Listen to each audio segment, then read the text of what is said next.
नमस्कार दोस्तों, देखो हम लोग अभी तक 200 पता ना आपको, यहाँ तक हम लोगों ने 237 तक कर लिए थे। आगे पढ़ते हैं, ठीक है, आगे चलते हैं। 239, देखो 239 में क्या कहता है हमारा संविधान के अनुसार। ये कहाँ से आ गया? 239 में क्या कहता है?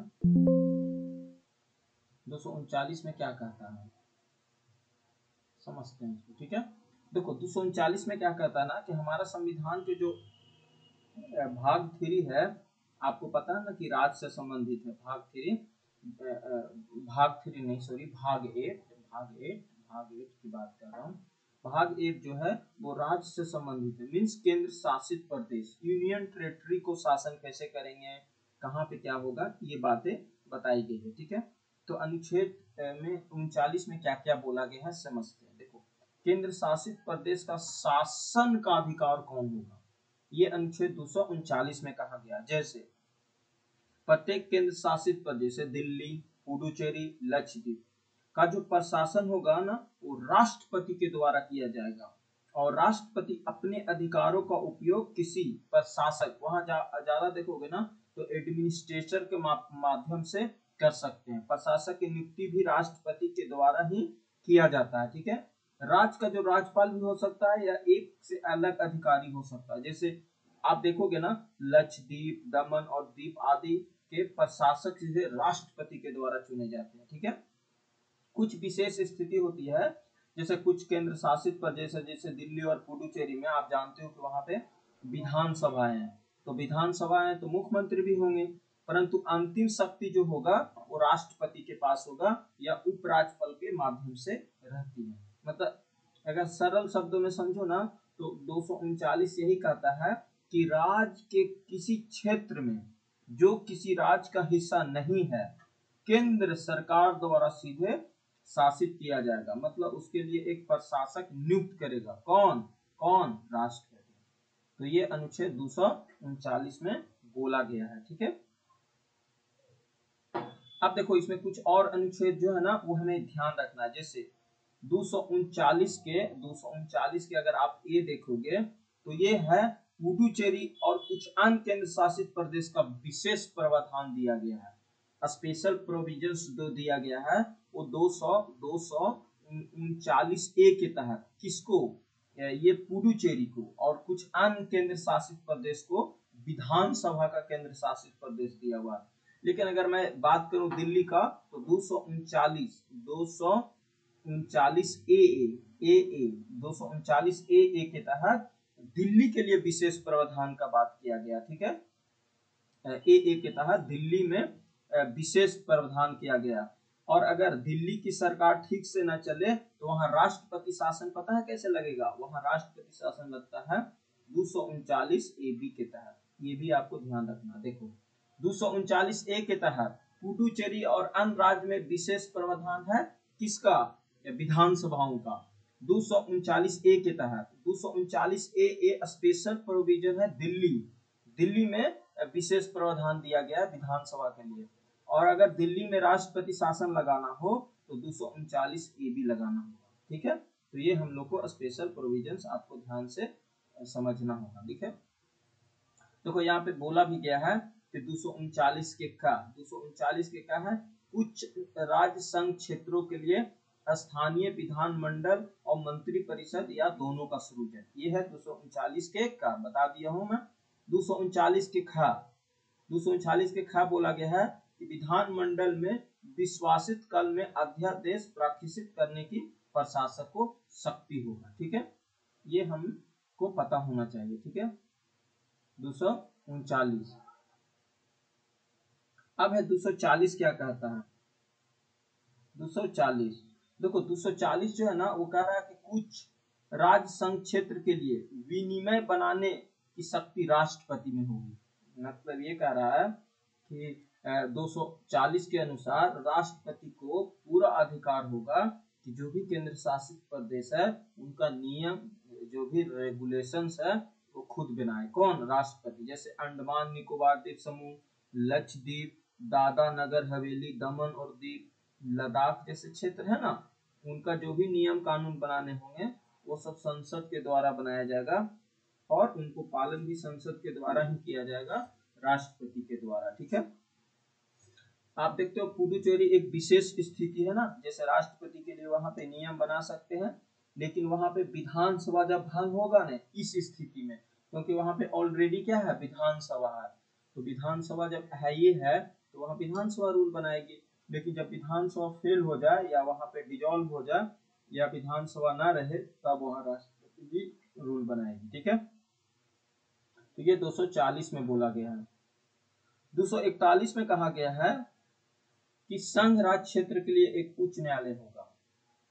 राज्य संघ क्षेत्र के लिए उच्च न्यायालय होगा, मतलब ना केंद्र शासित प्रदेश के लिए उच्च न्यायालय की व्यवस्था 241 में किया गया है, हाई कोर्ट का व्यवस्था किया गया है। जैसे आप देखते हो ना कि राष्ट्रपति की पूरी शक्ति है कि जो भी केंद्र शासित प्रदेश होंगे उनके लिए उच्च न्यायालय की अधिकारिता जो भी होगी तो राष्ट्रपति तय कर सकते हैं। जैसे उत्तर प्रदेश की मुकदमा किसी उच्च न्यायालय में सुनाए जाएंगे, लेकिन आपको पता ही है कि चंडीगढ़, तो चंडीगढ़ क्या है, एक यूटी है, लेकिन पंजाब और हाई कोर्ट के अंतर्गत आता है, लक्षद्वीप केरल हाई कोर्ट के अंतर्गत आता है, दादरा नगर हवेली और दमन दीव बॉम्बे हाई कोर्ट के आता है, और अंडमान निकोबार कोलकाता हाई कोर्ट के अंतर्गत आता है। तो देख रहे हो ना, ये सब बताया गया है। ठीक है, तो ये है 241 में। ठीक है, यहाँ तक क्लियर। तो यहाँ तक आपको समझ में आ गया होगा कि 239 जो है वो संघ और राज्य क्षेत्रों का प्रशासन के बाद किया गया है। 239 के काम में बोला गया, देखो 239 के काम में बोला गया है कि कुछ लक्ष्य जैसे पुडुचेरी और कुछ अन्य जो यूटी है वहां पे विशेष प्रावधान किया गया है विधानसभा या विधानमंडल का, कि वहां पे विधानमंडल होगा, मंत्रिपरिषद होगा या दोनों का सृजन किया गया। ठीक है, 239 ए बोला गया स्पेशल दिल्ली के लिए, और 239 ए बी जो है दिल्ली में राष्ट्रपति शासन कैसे लगेगा इसके लिए। ठीक है, 240 में कहा गया कि कुछ राज्य संघ क्षेत्रों के लिए जो भी नियम कानून बनाने हैं वो राष्ट्रपति को पूरी पावर दिया गया। ठीक है, और 241 में उनके उच्च न्यायालय की व्यवस्था किया गया। ठीक है, तो ये था हमारा संघ और राज्य क्षेत्र भाग 8 में। ठीक है, अब चलते हैं हम लोग, यहाँ तक क्लियर हो गया होगा अच्छे से क्या?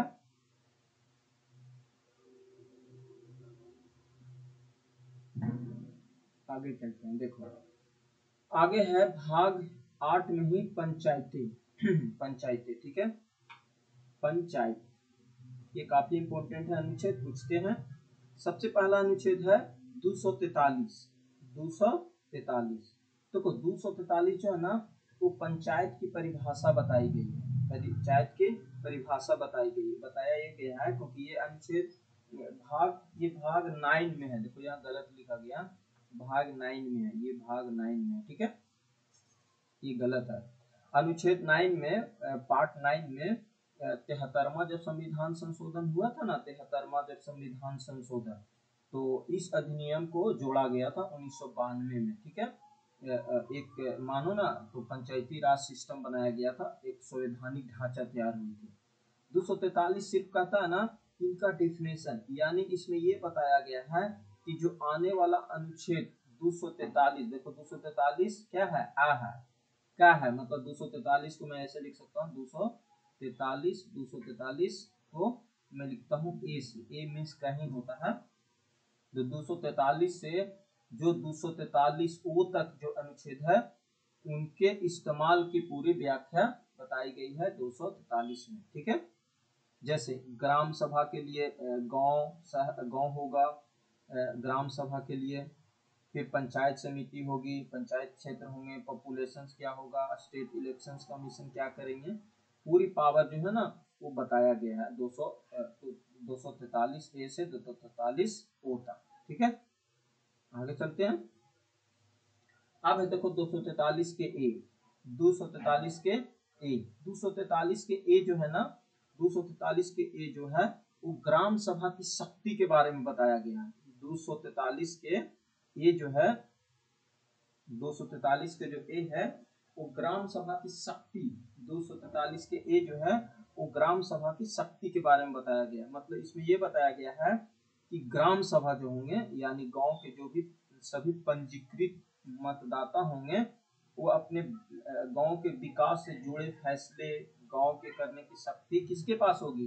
राज्य सरकार के पास होगी। नहीं, जैसे राज्य सरकार चाहेगी तो कानून बनाकर ग्राम सभा को अधिकार दे सकती है, जैसे अपने गांव में विकास योजना बनाना, सामाजिक न्याय कल्याण से जुड़े काम करना, सरकारी योजनाओं को निगरानी करना, ये सब काम क्या है? पंचायतों को पूरी पावर दिया गया है ग्राम सभा को, ठीक है, 243 के एक के अनुसार, ठीक है। 243 के बी, 243 के बी, 243 के बी कहा गया है पंचायतों का गठन किया जाएगा, पंचायतों का गठन किया जाएगा, पंचायतों का गठन किया जाएगा, समझ रहे हो? 243 के जो ए बी है, देखो यह बी मतलब ना 243 के बी, 243 के बी, यहाँ तक समझ रहे हो ना आप? समझ रहे हो ना? पंचायतों का यहाँ पे क्या होगा? गठन होगा। 243 ए से 243 ए से 243 ओ तक।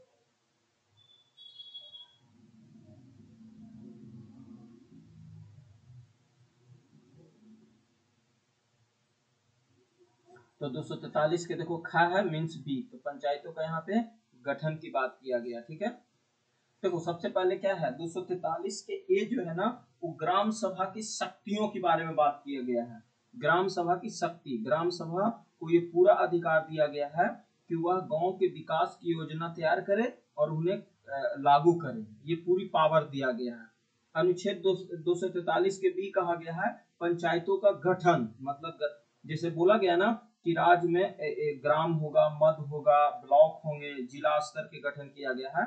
इसमें 3 स्तर की बात किया गया है ना, ग्राम पंचायत, पंचायत समिति और जिला परिषद, यही बात किया गया है, ठीक है। 243 के सी, देखो 243 के सी कहा गया है कॉम्बिनेशन, मतलब पंचायतों की संरचना। राज्य विधानमंडल ही तय करेगा कि पंचायत की जो सीटें होंगी वो सदस्यों की संख्या कितनी होगी और निर्वाचन कैसा होगा। जैसे आप समझते हो ना कि जो ग्राम पंचायत होती है उनको प्रमुख को सरपंच कहा जाता है। इसमें सीटों के आरक्षण की बात किया गया है, कार्यकाल क्या होगा, निगम होगा, ये सब पूछा गया, ठीक है।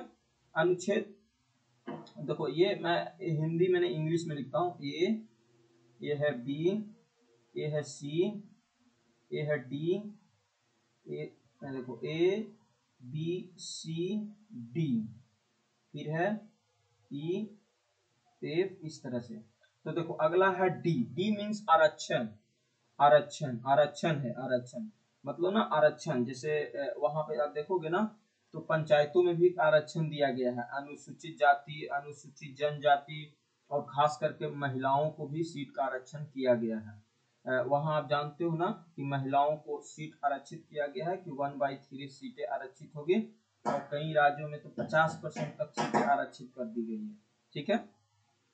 अब है अनुच्छेद ई, पंचायतों की अवधि, उनका कार्यकाल क्या होगा, मतलब ना पंचायतों का कार्यकाल क्या होगा। किसी भी पंचायत कारण अगर वो भंग हो जाती है तो पुनः 6 महीने के अंदर आप पंचायत मतलब चुनाव करा सकते हो, ठीक है। तो देखो का में क्या बोला गया है, ग्राम पंचायत होगा, मतलब 243 के में ग्राम सभा होगा, 243 के बी में पंचायतों का गठन होगा, 243 के सी में उसकी संरचना होगी, 243 के डी में स्थानों का आरक्षण होगा, 243 के ई में पंचायतों की अवधि होगी, 200 मतलब सदस्यों की आर्द्रता। देखो यहाँ पे क्या बोला गया है, उनकी क्वालिफिकेशन, सदस्यों की आर्द्रता मतलब क्वालिफिकेशन जो होगा वो 243 के एफ में बोला गया है। मतलब राज्य विधानमंडल यह तय करेगा कि पंचायत सदस्य या अध्यक्ष बनने के लिए कौन कौन सा योग होंगे या आयोग होंगे। वही जो संविधान में है कि उम्र क्या होना चाहिए, सजा नहीं होना चाहिए, दिवालिया नहीं होना चाहिए, ये सब। अब देखो यहाँ पे जी, जी की बात किया गया है। जी मीन्स पंचायतों की पूरी पावर दे दी गई है, शक्तियां और जिम्मेदारियां। जो आपको पता है ना कि पंचायतों की जो भी स्थानीय विकास और शासन के अधिकार होते हैं, जैसे गांव में जल प्रबंधन, सड़क, शिक्षा, स्वास्थ्य, कृषि, बिजली, यही सब तो मुद्दा होती है गांव में। ये 11वीं अनुसूची में आता है, आपको पता ही होगा की 11वीं अनुसूची में आता है और इसमें कितने विषय दिए गए हैं, 29 विषय को ये सोल्व करता है। ठीक है, तो ये था पंचायत का 243 के। 243 में परिभाषा, 243 के ए में ग्राम सभा, 243 के बी में पंचायतों का गठन, 243 के सी में पंचायतों का संरचना, 243 के डी में ये स्थानों का आरक्षण, 243 के ई में पंचायतों की अवधि, 243 के सदस्य की आर्द्रता और 243 के ई में पंचायतों की शक्ति, प्राधिकरण और उत्तरदायित्व। यह है ना, ठीक है आगे चलते हैं। यहाँ तक क्लियर हो गया होगा। अब आगे आते हैं।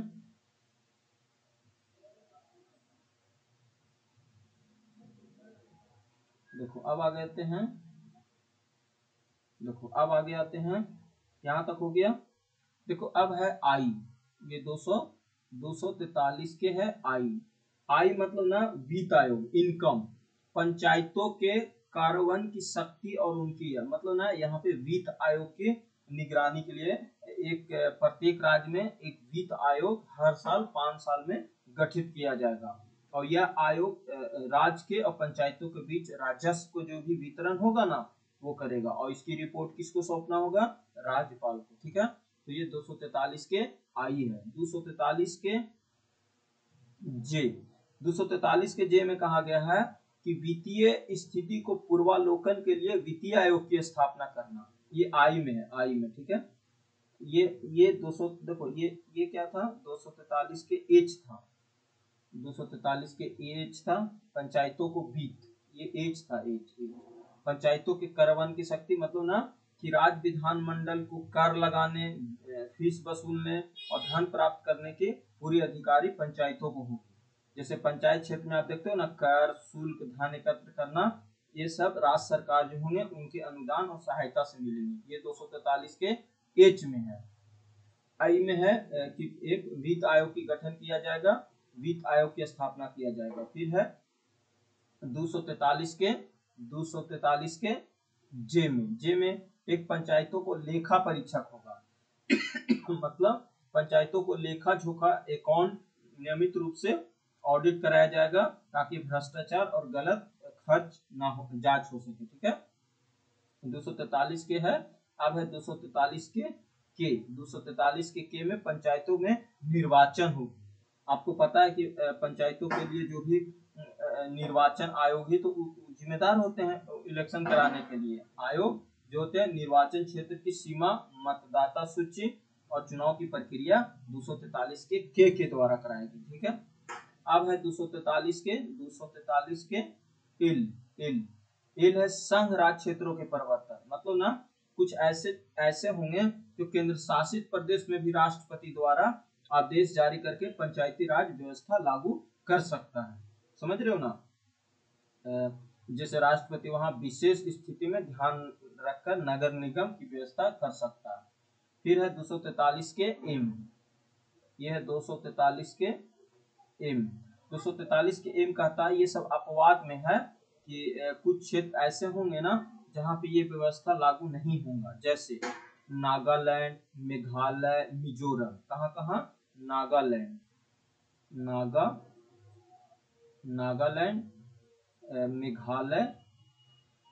मेघालय और मिजोरम।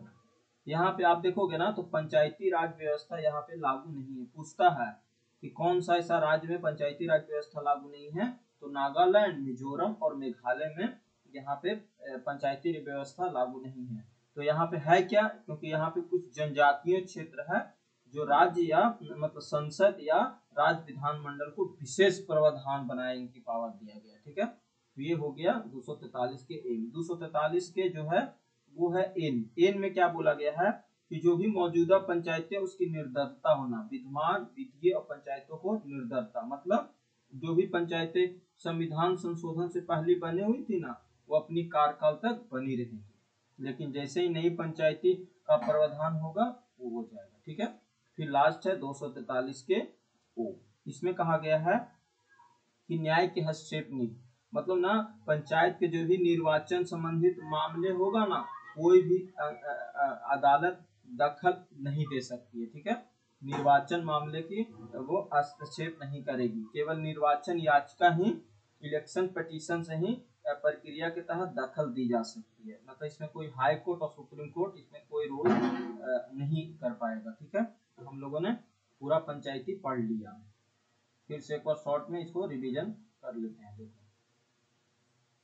243 परिभाषा, 243 के एक ग्राम सभा, 243 के बी पंचायतों की गठन, 243 के सी पंचायतों की संरचना, 243 के डी स्थानों का आरक्षण, 243 के ई पंचायतों की अवधि, 243 के एफ सदस्यों की क्वालिफिकेशन, 243 के जी पंचायतों की शक्ति, प्राधिकरण और उत्तरदायी। ये हो गया। फिर 243 के एच पंचायतों में एक कराधान की शक्ति, कर लगाने ये सब की शक्ति, 243 के आई वित्तीय स्थिति में पूर्वालोकन के लिए एक वित्तीय आयोग की स्थापना करना, 243 के जे पंचायतों के एक लेखा परीक्षक होगा, 243 के पंचायतों में निर्वाचन कैसे किया जाएगा, 243 के एल संघ राज क्षेत्र में जो भी है ना वहां पे जैसे स्पेशल प्रोविजंस दिया गया है। 243 के एम में जैसे नागालैंड, मिजोरम और मेघालय में वहां पे पंचायती राज व्यवस्था लागू नहीं है। फिर है 243 के एक विद्यमान विधियों और पंचायतों की निर्भरता, जो भी नियम कानून बनाए गए हैं पहले से वो बने रहेंगे। ठीक है। फिर है 243 के ओ ये जो निर्वाचक मामला जो होगा ना वो सिर्फ और सिर्फ ये इलेक्शन कमीशन, मतलब बिहार बोलते हैं स्टेट इलेक्शन कमीशन ही इस पे एक्शन लेगा, कोई न्यायालय इस पे हस्तक्षेप नहीं करेगा। ठीक है, यहाँ तक हम लोगों ने पढ़ लिया। ठीक है, यहाँ तक क्लियर हो गया होगा। यहाँ तक ठीक है, यहाँ तक क्लियर।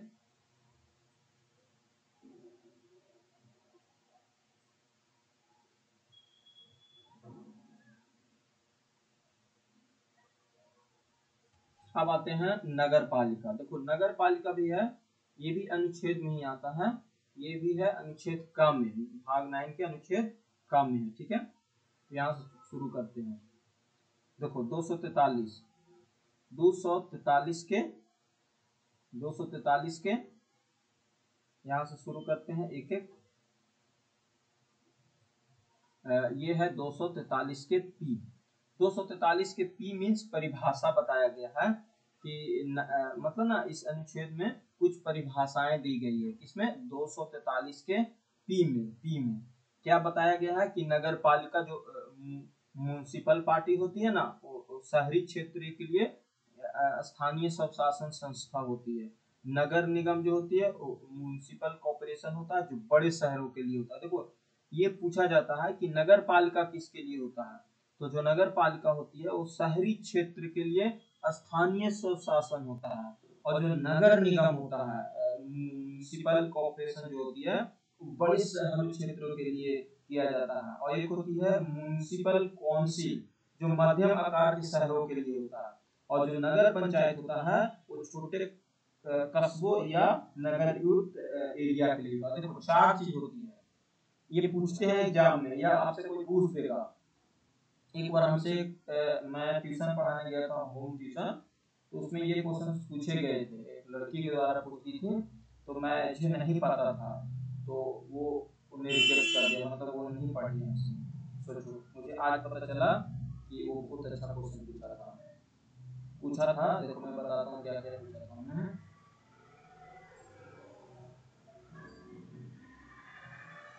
अरे मैं यहाँ लिखता हूँ। एक है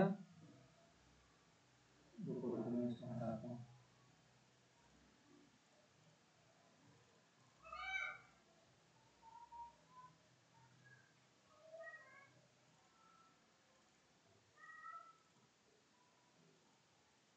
हम लोग भाई बहन थे, दोनों ने क्वेश्चन किया था, मुझे आज भी याद है। आज की बात में 2 से 3 4 साल हो गए बात। ये है म्युनिसिपल